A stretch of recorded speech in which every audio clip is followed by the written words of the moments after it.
The dust cloud rising behind the lone rider could be seen for miles across the Texas prairie. And when Isaac Brennan finally pulled his weary gelding to a halt outside the weathered fence of the small ranch just north of Brownsville, he knew the animal beneath him had given all it had left to give. The year was 1878, and Isaac had been riding hard for 3 days straight, chasing a lead on work that had turned out to be nothing more than rumor and wasted time. Now his horse stood trembling, sides heaving, and Isaac felt the weight of guilt settle heavy on his shoulders.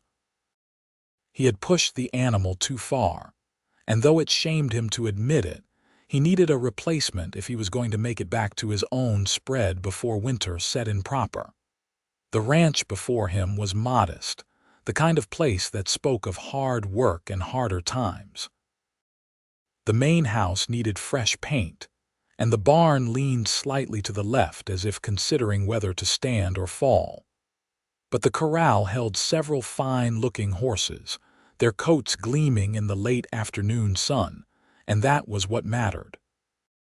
Isaac dismounted slowly, his legs protesting after so many hours in the saddle, and led his gelding toward the house.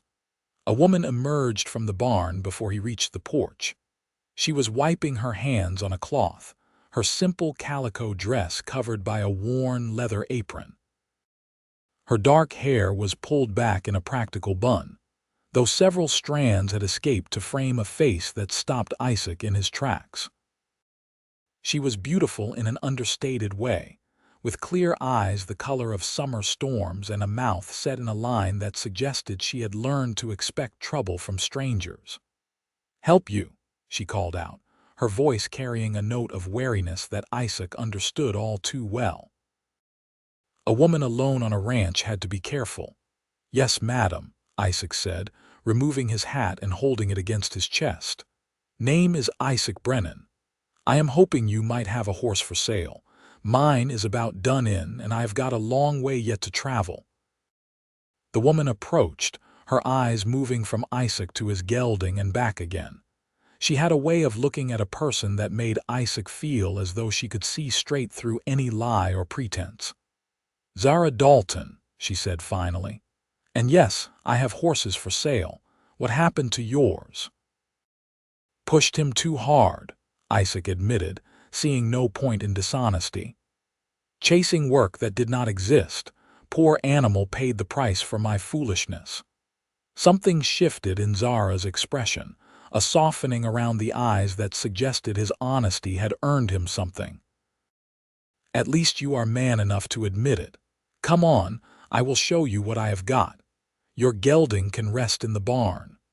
She led him across the yard, and Isaac found himself studying her as they walked. She moved with the confident stride of someone who knew her own land, who had worked it with her own hands. There was no ring on her finger, he noticed, though she had introduced herself as Mrs. Dalton. A widow, then, running this place alone. The horses in the corral were indeed fine animals. Isaac had an eye for horseflesh, had grown up around them all his life, and he could see that these had been well bred and well cared for. A buckskin gelding caught his attention immediately, standing perhaps 15 hands high with intelligent eyes and strong legs. "That one there," Isaac said, pointing. "How much?" $60, Zara said, "and worth every penny. He is 4 years old, sound in wind and limb, and has a temperament like sunshine." It was more than Isaac had hoped to spend, but he could see the quality in the animal. "Would you take 50? "I would not," Zara said firmly. "I know what my horses are worth, Mr. Brennan. If you cannot afford quality, there is a man in town who sells nags for $20 that will get you maybe halfway to wherever you are going before they drop dead beneath you." Isaac could not help the smile that tugged at his lips. 60 it is, then. He counted out the money from his leather wallet, trying not to think about how light it felt afterward. Zara took the bills and tucked them into her apron pocket without counting them, which struck Isaac as either very trusting or very foolish. She caught his look and raised an eyebrow. I can tell an honest man when I see one, she said. And I can tell a dishonest one even faster. You do not strike me as the type to short-change a widow. Your husband passed, Isaac asked, then immediately regretted the question. It was none of his business, but Zara did not seem offended. 2 years ago, come January, fever took him in 3 days. Left me with this place and those horses and not much else. She turned toward the corral. I will get him ready for you. Isaac watched as she moved among the horses with easy familiarity, speaking to them in low tones as she slipped a halter over the buckskin's head. The animal followed her willingly, nuzzling at her shoulder as she led him out of the corral. Whatever else might be said about Zara Dalton, she knew horses and they knew her. He has not got a name, she said as she tied the buckskin to the fence rail. Never saw the point in naming them when they were just going to be sold. But he answers to a whistle, and he will come when called if you are patient with him. I am generally a patient man, Isaac said. He approached the buckskin slowly, letting the horse catch his scent, then ran his hands down the animal's legs, checking for any heat or swelling. Everything was exactly as Zara had promised, sound and solid. You know your way around a horse, Zara observed. Grew up on a ranch in Oklahoma, Isaac said. Been around them all my life. Got my own place now, small operation about 100 miles north of here. Cattle mostly, but I keep a few horses. Long way to come for work that did not exist. Heard there was a big outfit hiring. By the time I got there, all the positions were filled. Isaac straightened up, patting the buckskin's neck. Should have known better than to chase rumors. Zara was quiet for a moment, then said, Your gelding is in bad shape. He needs rest before he can travel any distance. I know it, Isaac said heavily, but I cannot afford to wait. Winter is coming and I have got stock that needs tending. You could leave him here, Zara said. I will look after him, get him back on his feet. You can pick him up next time you are through this way, or I can sell him for you once he is recovered. Split the profit. Isaac turned to look at her, surprised by the offer. That is generous of you, Mrs. Dalton. It is practical, she corrected. That animal is worth something if he is given time to heal. Pushing him further will only kill him, and then he is worth nothing to anyone. Besides, I have the space and the feed. It made sense, and Isaac found himself nodding. All right then, I appreciate it, truly. Come up to the house and I will write you a receipt for both transactions, Zara said. You will want something in writing. The inside of the house was as modest as the outside, but it was clean and well kept. A fire burned in the hearth, and the smell of something savory filled the air. Isaac's stomach rumbled, reminding him that he had not eaten anything substantial since the previous day. Zara noticed, of course. She seemed to notice everything. When did you last eat? Yesterday morning, Isaac admitted. She shook her head and moved toward the stove. Sit down. I will get you some stew. I made too much anyway, and it will just go to waste. Mrs. Dalton, I could not impose. It is not an imposition if I am offering, she said firmly. Sit. Isaac sat. He watched as she ladled thick stew into a bowl and set it before him with a chunk of cornbread and a cup of coffee. The food was simple but delicious, and Isaac ate with the focused attention of a truly hungry man. Zara sat across from him with her own cup of coffee, watching him with an expression he could not quite read. You live alone out here? Isaac asked between bites. I do. I have got a hand who comes by 3 times a week to help with the heavy work, but mostly I manage on my own. That must be hard. Hard is relative, Zara said. I grew up on a ranch. I know the work. And I would rather be here, making my own way, than dependent on the charity of relatives who think a widow should remarry as quick as possible and let some man take over her life. There was steel in her voice, and Isaac understood that she had probably faced considerable pressure to do exactly that. You do not want to remarry. I did not say that, Zara said carefully. I said I do not want some man taking over my life. If I were to marry again, it would be to someone who saw me as a partner, not a problem to be solved. Isaac nodded slowly. That seems reasonable. They talked as Isaac finished his meal, the conversation flowing easily in a way that surprised them both.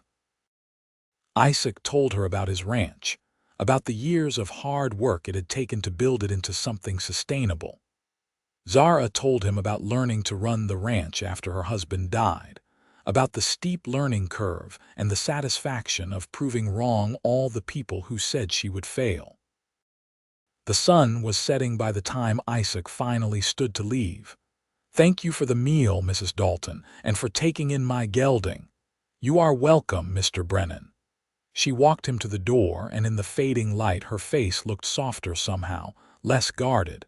Safe travels. Isaac rode out with the buckskin beneath him, and the horse was everything Zara had promised and more. Smooth, gaited, and responsive, with a willing spirit that made the miles pass easily. But as Isaac made camp that night under a sky full of stars, he found his thoughts returning not to the horse but to its previous owner. There had been something about Zara Dalton that lodged itself under his skin like a splinter, impossible to ignore. He told himself it was just loneliness talking. He had been alone for too long, had gotten too used to his own company. The ranch kept him busy during the day, but the nights were long and quiet, and sometimes the silence felt like it might swallow him whole. Of course, he would be drawn to an attractive woman who had shown him kindness. It did not mean anything. But as he lay in his bedroll, watching the fire burn down to embers, he could not stop thinking about the way Zara had moved among the horses, the confidence in her voice when she spoke about her work, the pain that flickered across her face when she mentioned her late husband. She was strong and capable and entirely too alone, and something about that combination called to something deep inside Isaac that he had thought long dead. He woke before dawn, as was his habit, and got back on the trail. The buckskin was fresh and eager, and they made good time. But with every mile that passed, Isaac felt an odd reluctance growing in his chest. He was riding away from Brownsville, away from that modest ranch and the woman who ran it, and it felt wrong somehow, like he was leaving something important behind.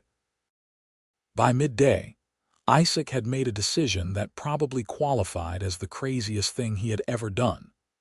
He turned the buckskin around and headed back the way he had come. It took him most of the day to retrace his path, and the sun was low in the sky when he rode back up to Zara Dalton's ranch.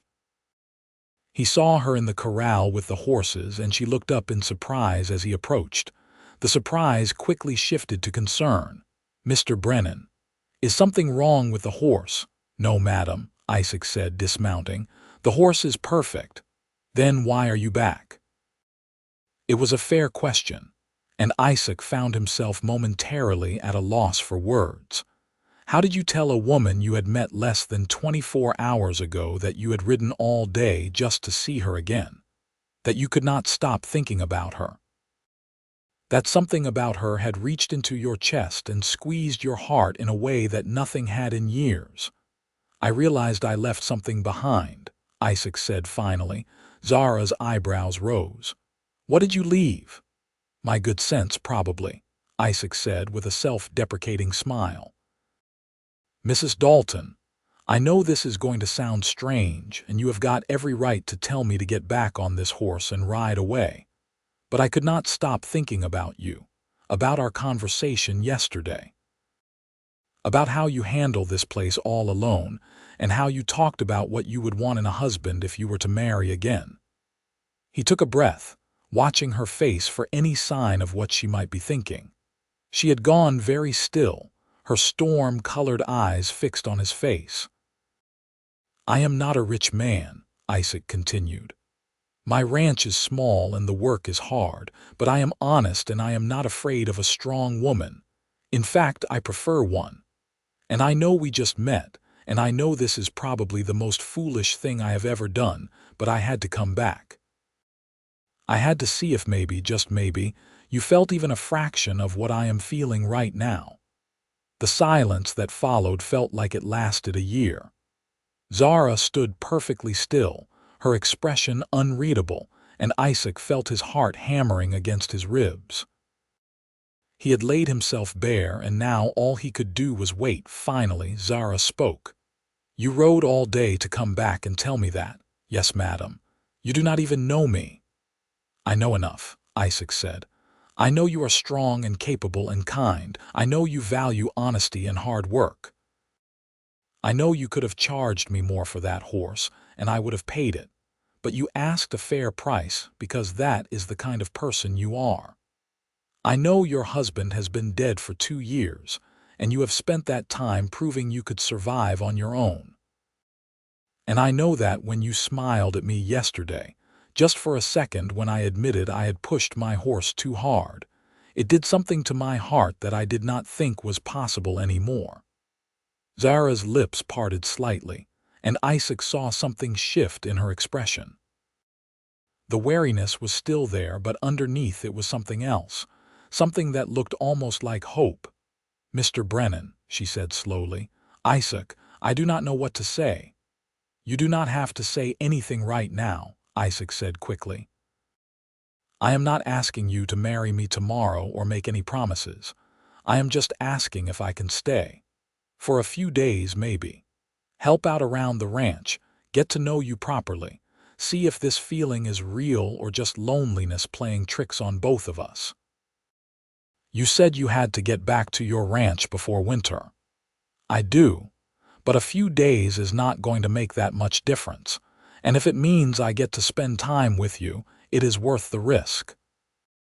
Zara looked away, her gaze moving to the horses in the corral, to the barn with its slight lean, to the house with its peeling paint.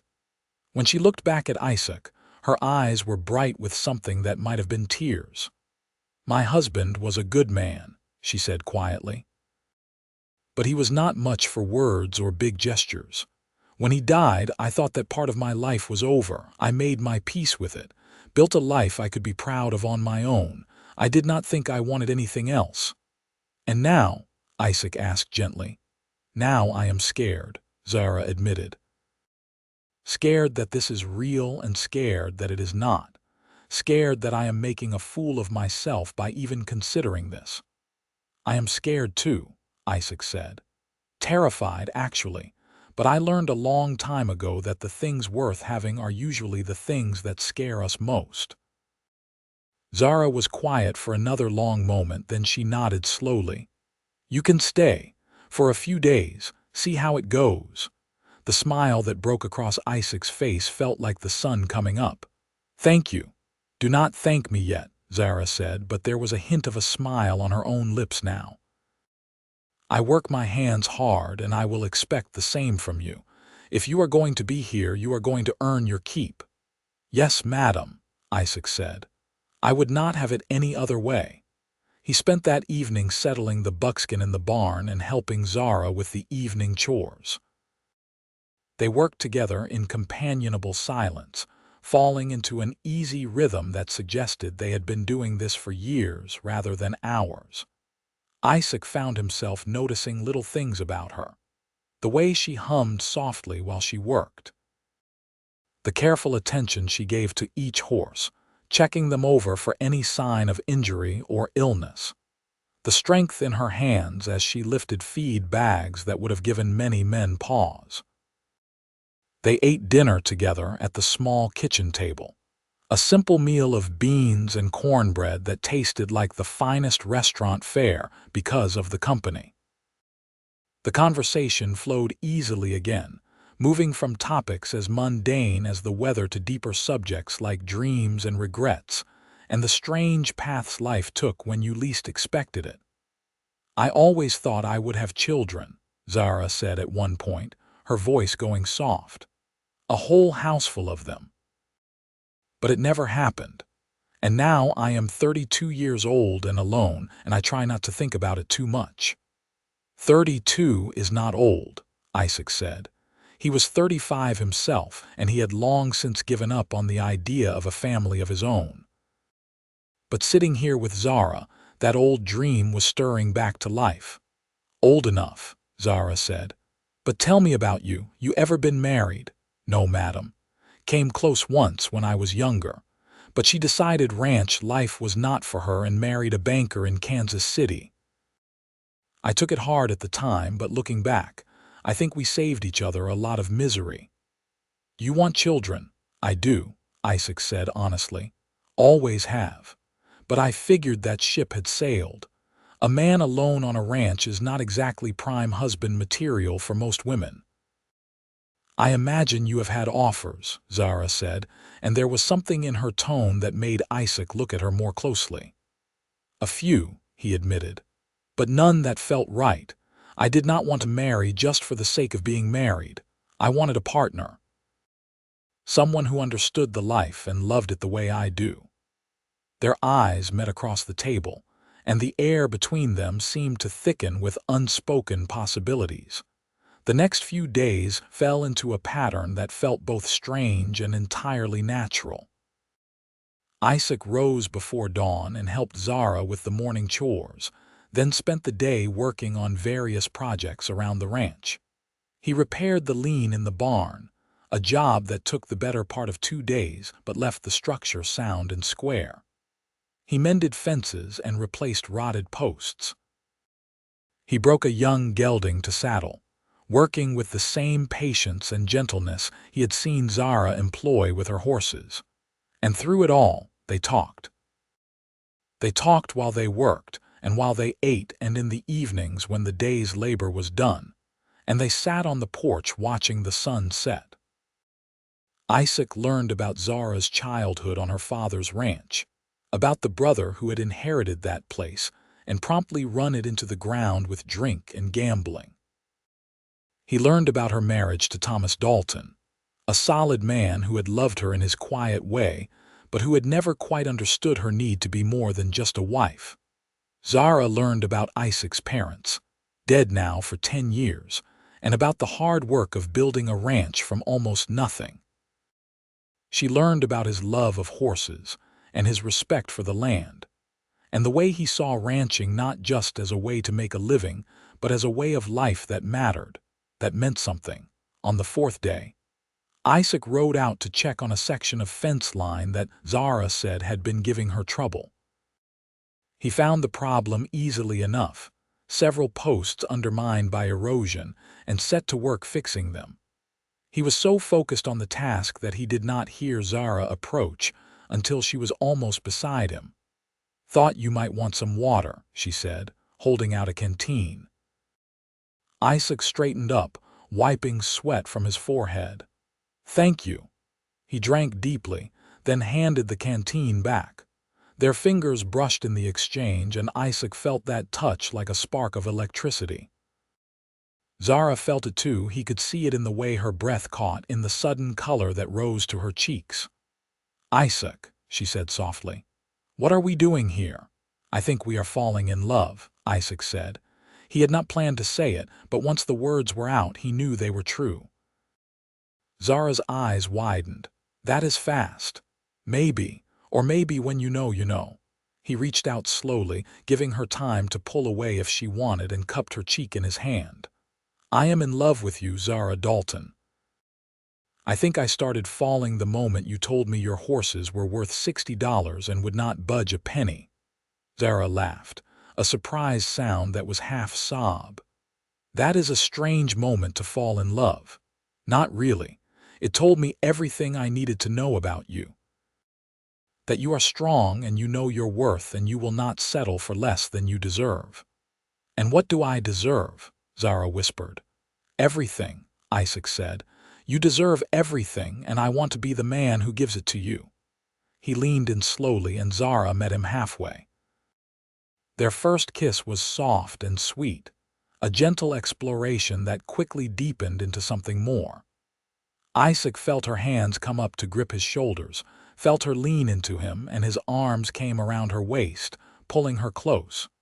She fit against him perfectly, like she had been made to be there. When they finally pulled apart, both breathing hard, Zara rested her forehead against his. "I am in love with you too," she said. "I fought it for days, told myself I was being foolish, but I cannot fight it anymore. I do not want to." "Then do not," Isaac said. "Marry me, Zara. Come north with me and we will build a life together. Bring your horses, bring whatever you want. My ranch can be our ranch, my life can be our life." "I cannot just leave this place," Zara protested. "It is my home." "Then we will keep it," Isaac said. "Hire a foreman to run it or sell it if you prefer. I do not care about the details, I just care about being with you." Zara pulled back to look at him properly, searching his face. "You mean that? Every word. I came back here to buy your heart, Zara. Yesterday I bought a horse and it was worth every penny. But today I am asking for something infinitely more valuable, and I will spend the rest of my life proving I am worthy of it." Tears spilled down Zara's cheeks, but she was smiling. "You already have it. You have had it since you came riding back here like some kind of fool romantic, risking winter and your ranch and everything else just to tell me how you felt. Is that a yes?" "That is a yes," Zara said and kissed him again. They were married 3 weeks later in Brownsville's small church, with half the town in attendance. News of the whirlwind romance had spread fast, and there was considerable speculation about whether the lonely cowboy and the widow would actually go through with it. But anyone who saw them together could see the truth written plain on their faces. This was not a marriage of convenience or loneliness. This was love, pure and simple. Zara wore a simple blue dress that brought out her eyes, and Isaac wore his best suit, the one he had bought years ago for occasions that rarely came. They spoke their vows in clear, steady voices, and when the reverend pronounced them husband and wife, the kiss they shared made several of the older ladies in the congregation fan themselves. They decided to keep Zara's ranch and hired a good man named Jim Carter to run it. Jim was in his 50s, steady and reliable, and he had worked as a ranch hand for most of his life. He was grateful for the opportunity to manage his own operation, even if he was not the owner, and Zara trusted him to care for the place as she would have herself. The journey north to Isaac's ranch took 6 days. They traveled with the buckskin, Zara's gelding that Isaac had left to recover, and 4 of Zara's best horses. The rest would stay with the ranch in Brownsville under Jim's care. It was early December by the time they arrived, and the first snow was already threatening. Isaac's ranch was larger than Zara had expected, with a solid house and a well-built barn. The land stretched out in rolling hills, dotted with cattle that looked healthy and well-tended. It was clear that Isaac had not exaggerated when he talked about the work he had put into this place. "It is beautiful," Zara said as they rode up to the house. "It is home," Isaac said. "Our home now. That first winter was hard in the way that all winters were hard in that part of the country. The snow came heavy and stayed late, and there were days when just keeping the stock alive felt like a full-time job for both of them. But they worked together, falling into rhythms that felt natural and right." Isaac had worried that Zara might struggle with the isolation, so far from the ranch she had known and the town she had lived near all her life. But she seemed to thrive in the vast openness, and she took to the work with the same competence she had shown on her own place. They also spent those long winter nights getting to know each other in all the ways that mattered. The physical intimacy of their marriage was a revelation to them both. Zara's first husband had been a dutiful lover, but not an imaginative one, and she discovered with Isaac a depth of passion she had not known she was capable of. Isaac, for his part, found in Zara a partner who matched him in every way, who met his desire with her own and who was not afraid to tell him what she wanted. But it was more than just physical. They talked for hours, shared their dreams and fears, laughed together over silly things and supported each other through hard moments. When a late-season blizzard killed 6 head of cattle, Zara held Isaac as he grieved the loss. When Zara received word that her brother had died, drunk and alone in a boarding house in San Antonio, Isaac gave her the space to mourn the man he had been and the relationship they might have had. Spring came finally, as it always did, and with it came new life. The cattle calved successfully, and Zara's horses settled into their new home as if they had always been there. Isaac and Zara planted a garden together, working the soil side by side, and Zara felt a contentment settle over her that she had never quite experienced before. It was in late April that Zara first suspected she might be pregnant. She waited another week, wanting to be sure, before she told Isaac. She found him in the barn, tending to one of the horses, and she stood in the doorway for a moment just watching him. He was singing softly, an old song his mother had taught him, and the sight of him there in the afternoon light made her heart clench with love.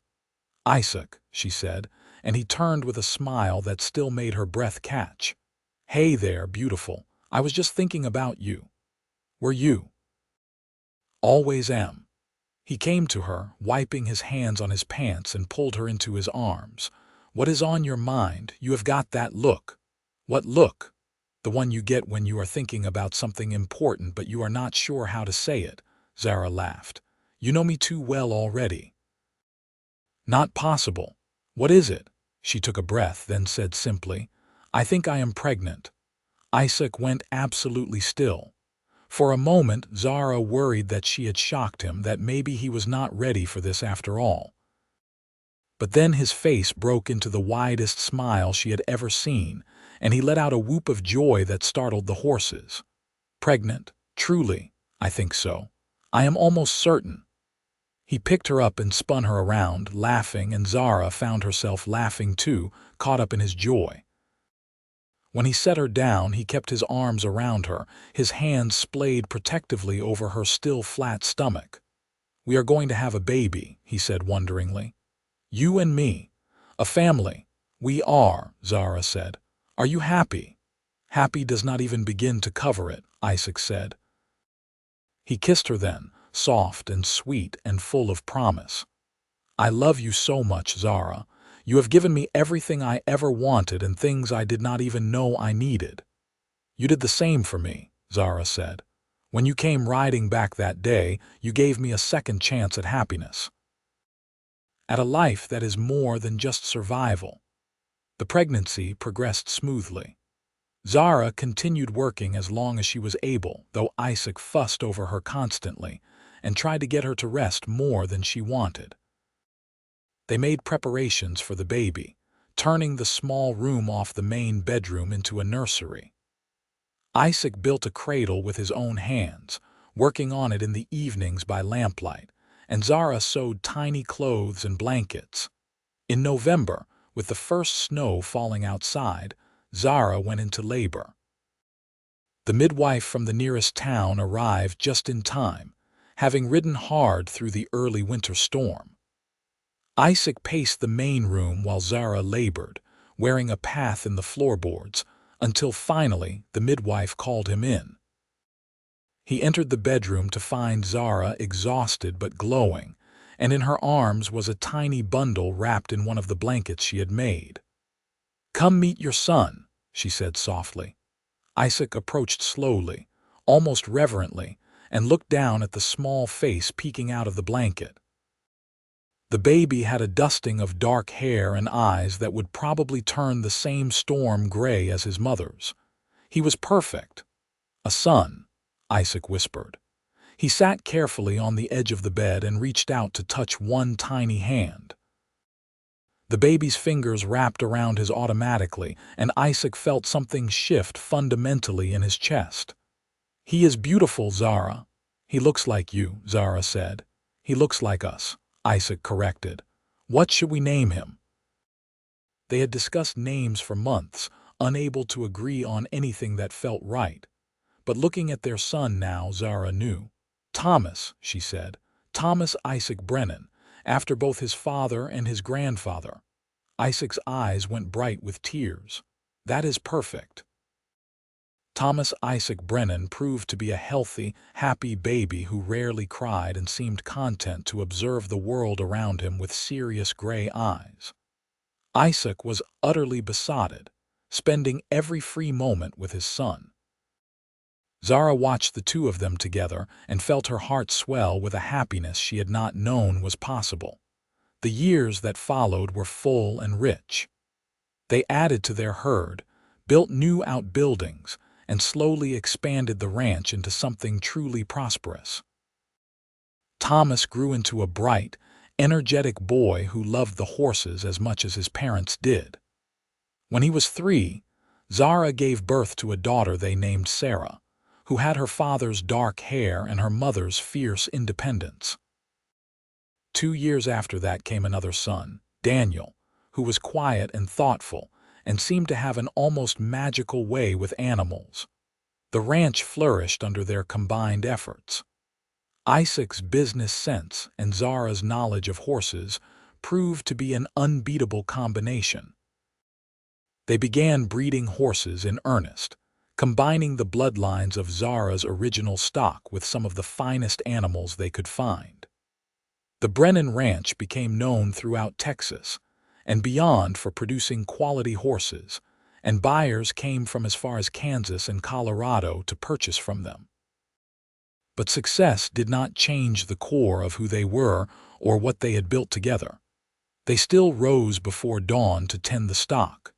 They still worked side by side, still talked for hours about everything and nothing. And every night, no matter how tired they were, they made time for each other. The passion that had flared between them that first week had never faded. If anything, it had grown deeper and richer with time and familiarity. When Thomas was 10, Sarah 7, and Daniel 5, they made a trip back to Brownsville to check on the ranch there. Jim Carter had done well, maintaining the property and turning a small profit year after year. The house had been repainted, the barn stood straight and true, and the whole place had an air of prosperity that made Zara proud. They stayed for a week, and on the last day, Zara rode out to the place where she had first met Isaac. She stood by the corral where she had shown him the buckskin, and she thought about how much her life had changed since that day. She had been so alone then, so convinced that her life was settled into a pattern that would never change. And then, a dusty cowboy had ridden up looking to buy a horse, and everything had shifted. Isaac found her there, seeming to know instinctively where she would be. He wrapped his arms around her from behind and she leaned back against his chest. "What are you thinking about?" he asked. "About the day we met. About how close I came to sending you away with just the horse. What stopped you? Honestly, I think part of me recognized you. Not consciously, but somewhere deep down, I knew you were important. That letting you ride away would be the biggest mistake of my life." Isaac turned her in his arms to face him. There was silver in his hair now and lines around his eyes from years of squinting into the sun. But he was still the most handsome man Zara had ever seen. "Best $60 I ever spent," he said. "I thought you came back for my heart," Zara teased.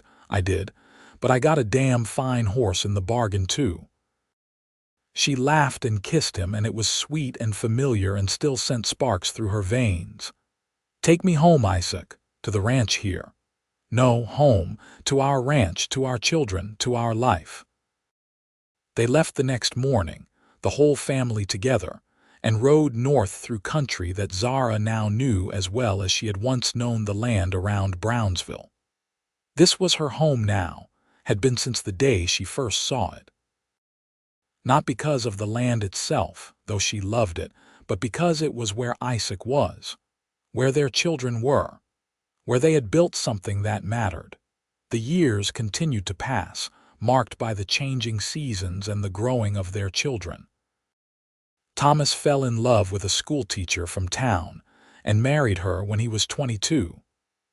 Sarah, true to her independent nature, announced at 18 that she was going to Colorado to work on her uncle's ranch and learn the business from a different angle. Daniel stayed close to home, developing a breeding program for the horses that brought the ranch even more recognition. Isaac and Zara became grandparents when Thomas and his wife had a baby girl. Then came another, and another, until they had 4 grandchildren filling the house with noise and laughter whenever they visited. Sarah eventually came home from Colorado with a quiet rancher named Matthew who looked at her the way Isaac looked at Zara. And they built a small house on the edge of the property and started their own herd. Through it all, through the successes and the setbacks, the joys and the sorrows, Isaac and Zara remained the center that held everything together. They were partners in the truest sense, sharing the work and the decisions, supporting each other through hard times and celebrating together in good ones. On their 25th wedding anniversary, Isaac took Zara into town for dinner at the hotel restaurant, a rare extravagance. They dressed in their finest clothes, and Zara wore the necklace Isaac had given her on their first anniversary, a simple silver chain with a small pendant shaped like a horse. Over dinner, Isaac reached across the table and took her hand. "Do you remember what I said to you that day I came back?" "You said a lot of things that day," Zara said with a smile. "You were quite eloquent for a cowboy. I said I came to buy your heart. I remember." "I was wrong," Isaac said, and Zara's smile faltered slightly, but then Isaac continued. "I did not buy your heart. You gave it to me freely, the same way I gave you mine. It was a trade, an even exchange, and it is the best deal I have ever made." Zara felt tears prick her eyes. After 25 years, he could still make her cry with his words. "It is the best deal I ever made, too. I love you, Zara Brennan. More now than the day we married, and I will love you more tomorrow than I do today." "I love you too," Zara whispered. "Always." They stayed in town that night in the hotel room, and they made love with the same passion they had brought to each other from the very beginning. In the morning, they rode home together, and the sight of the ranch spread out before them, of the smoke rising from the chimneys of their house and the smaller houses where their children lived, of the horses in the pastures and the cattle on the hills, filled Zara with a contentment so deep it was almost painful.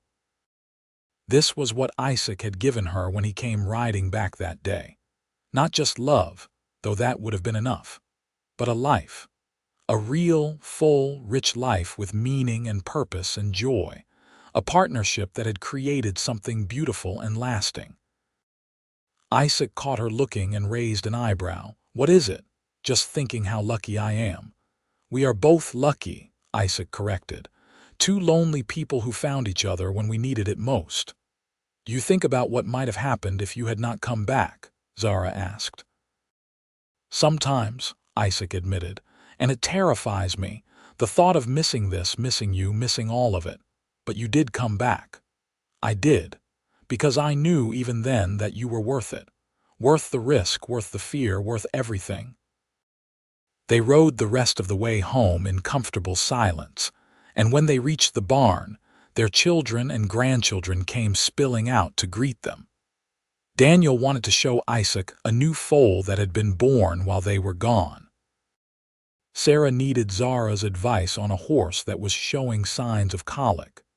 The grandchildren clamored for attention and stories and treats, and in the middle of the happy chaos, Isaac caught Zara's eye and grinned. This was their life. Messy and busy and full to bursting with love and family and purpose. It was everything they had ever wanted and more than they had dared to hope for. That night, after everyone had gone home or to bed, Isaac and Zara sat on the porch as they had done countless times before. The stars were bright overhead and the air held the cool promise of autumn. "When I was young," Zara said softly, "I used to wish on stars, For love, for adventure, for a life that mattered. Did your wishes come true? Isaac asked. Every single one, Zara said. She leaned her head on his shoulder, and Isaac's arm came around her automatically. And it all started the day a lonely cowboy rode up looking to buy a horse. And stayed to buy a heart, Isaac finished. To buy a heart, Zara agreed. Though I think we have established it was more of a trade.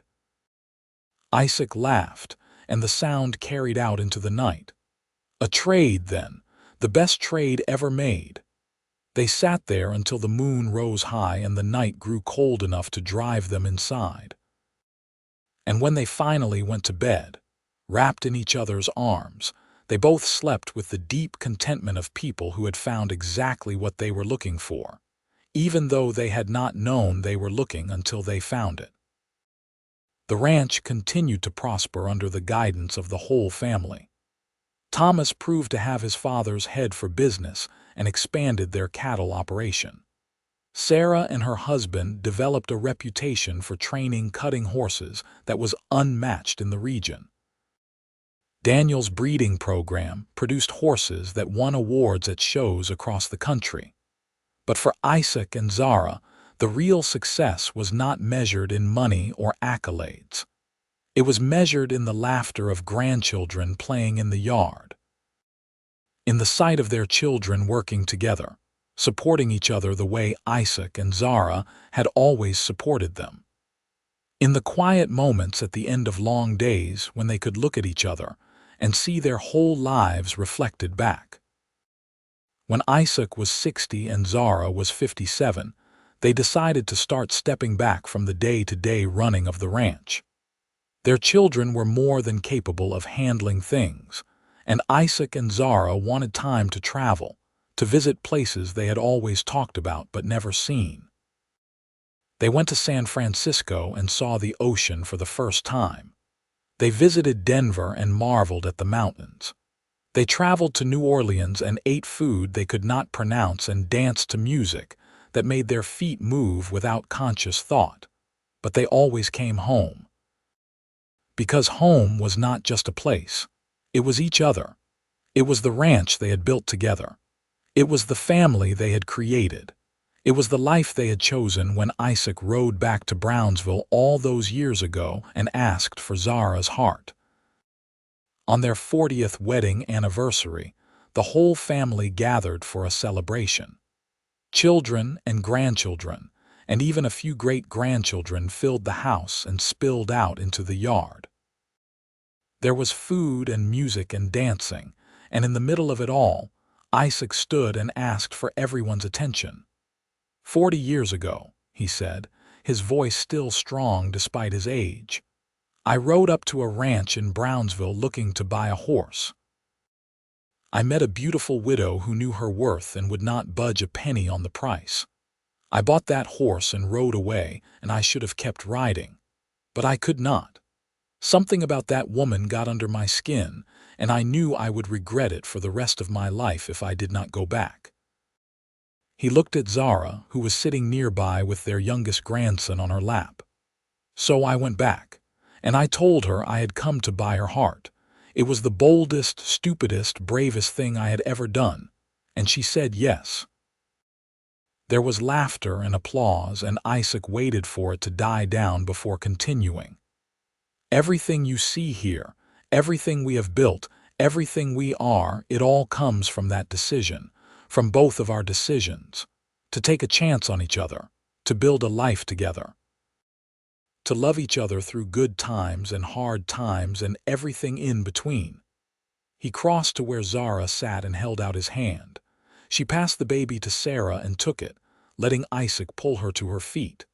I love you, Zara Brennan. You are my heart, my home, my everything. And I thank God every day that I had the courage to ride back to you. Zara's eyes were wet with tears, but she was smiling. I love you too, Isaac. You are the best thing that ever happened to me, the best decision I ever made. They kissed, and their family cheered, and in that moment everything was perfect. Isaac and Zara lived to see their grandchildren grown and their great-grandchildren growing. They grew old together, their hands becoming gnarled but still fitting perfectly together, their hair going white, their steps slowing but always in sync. Isaac died peacefully in his sleep at the age of 78, with Zara beside him as she had been every night for 43 years. She grieved deeply, but not hopelessly. They had built something that would last beyond both of them. A family, a legacy, a love that had transformed two lonely people into something greater than either could have been alone. Zara lived another 5 years, spending them surrounded by family and working with the horses she still loved. She passed on a spring morning with the sun streaming through her window and her children holding her hands. Her last words were about Isaac, about how she could not wait to see him again. They were buried side by side on a hill overlooking the ranch, under twin headstones that bore their names and dates and a simple inscription: partners in life and love. The ranch continued on, passed down through the generations, and the story of how it all began became a family legend. The story of a lonely cowboy who bought a horse from a widow and came back the next day to buy her heart. The story of two people who took a chance on each other and built something beautiful and lasting.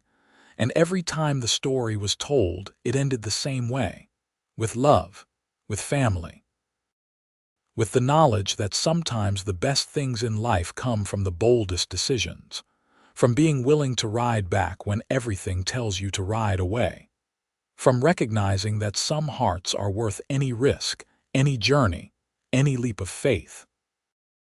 Isaac and Zara's children made sure their story was never forgotten. They told it to their own children and grandchildren, who told it to theirs.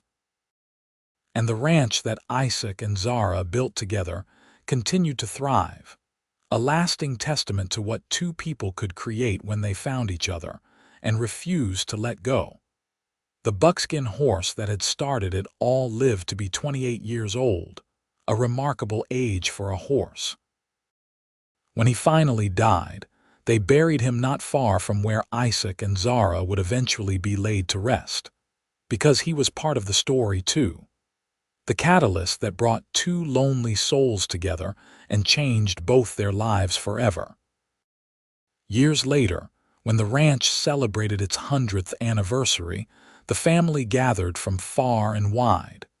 They stood on that hill where Isaac and Zara were buried and told the story again. The story of the lonely cowboy and the widow, of the horse that cost $60 and the love that was priceless, of the decision to come back and the courage to say yes.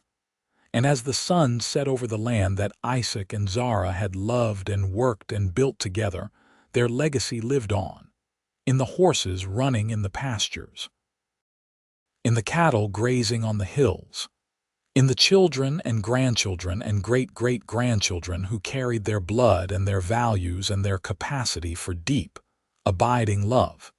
The story had a happy ending, as all the best love stories do. Not because nothing bad ever happened, but because through everything, the love endured. Through loss and hardship, through joy and celebration, through the ordinary days and the extraordinary ones, Isaac and Zara had loved each other completely. And in loving each other, they had created something that would last forever. A family, a home, a love story that would be told for generations, inspiring others to be brave enough to take chances on love, to ride back when it would be easier to ride away, to recognize when something is worth fighting for and to never, ever give up on it. That was the real legacy of Isaac Brennan and Zara Dalton. Not the ranch, though it prospered. Not the horses, though they were magnificent. Not even the children, though they were numerous and successful. The real legacy was the love itself. The proof that two people could find each other against all odds and build something beautiful that would outlast them both. And every time someone in the family made a bold decision for love, every time they took a risk or showed courage or refused to give up on something they believed in, they were honoring Isaac and Zara's memory.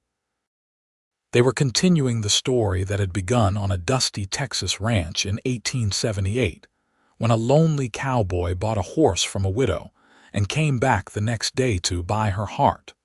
The love story that never really ended, because love like that never does.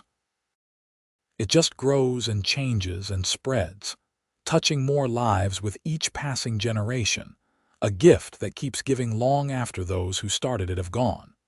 Isaac and Zara would have been proud of what they created, would have loved seeing how their bold decision rippled out through time, touching lives they would never meet, inspiring love stories they would never know.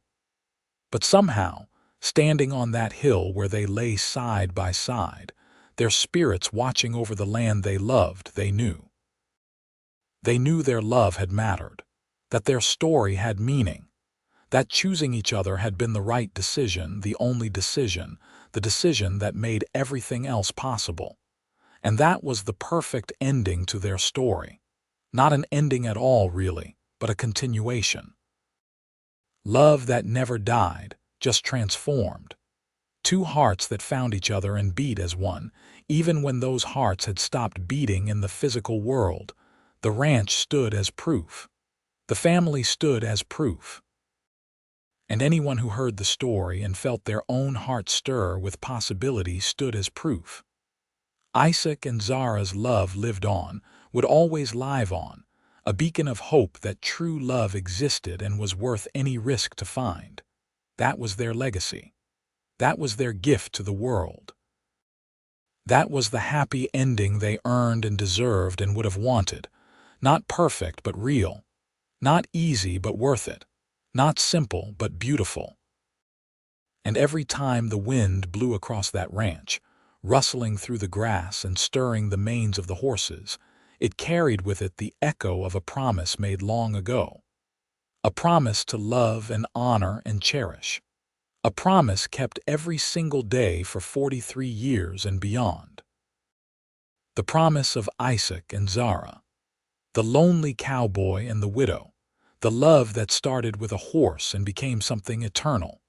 The happily ever after that lived in the hearts of everyone who knew their story and believed in the power of love to transform lives.